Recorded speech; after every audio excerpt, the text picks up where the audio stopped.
professeur Ndioro Ndiaye. Je suis professeur des universités, titulaire des universités. Je suis un ancien ministre du Sénégal en charge du développement social. Et puis ensuite, j'ai eu l'opportunité de servir à l'international comme directeur général adjoint de l'Organisation internationale pour les migrations à Genève.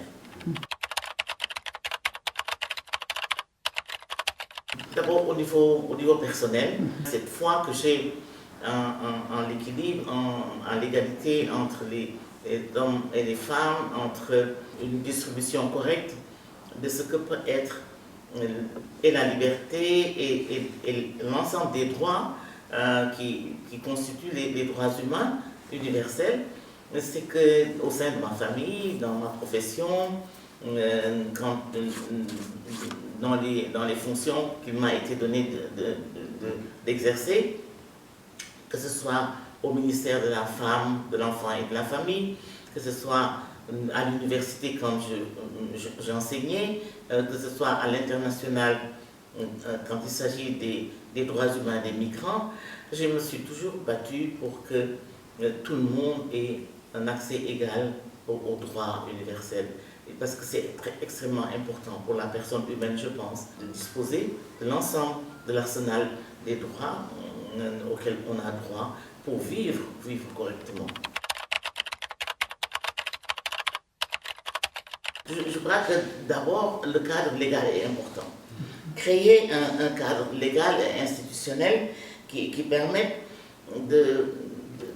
d'harmoniser les lois nationales, d'abord de promouvoir des lois nationales, d'en créer et de les faire adopter, mais également de pouvoir harmoniser ces lois nationales avec le niveau international, c'est-à-dire tout ce que nos gouvernements signent quand ils sont à l'international, que ces lois puissent être harmonisées avec la législation nationale pour permettre à n'importe quel Sénégalais et aux Sénégalaises d'accéder à ces droits universels.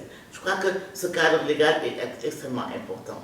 Comment nos gouvernements doivent suivre l'évolution de ce qui se passe au niveau international et traduire cela dans le pays. La prévention, la part la plus importante, comme je l'ai dit, c'est la formation. Parce que quand on a la formation, quand on est formé, on a l'information. Donc on accède à un niveau de connaissance qui est quand même acceptable, qui est recevable. Je pense que c'est bien. Une fois que cela fait, maintenant, vous construisez la personne. Les jeunes, on les construit. La question de lutte contre les DGB, ce n'est pas une question de texte seulement. C'est une question de culture, c'est une question sociale, profondément ancrée chez nous. Et il faut avoir le courage de l'aborder, dire ce qui dérange, ce qu'on ne peut plus faire au XXIe siècle à une femme ou à une fille dans le monde et qu'on n'accepte pas non plus que ça se fasse ici au Sénégal. Et je banque, j'investis comme je peux, encore une fois, dans l'éducation. Il n'y a que l'éducation qui peut réveiller les jeunes.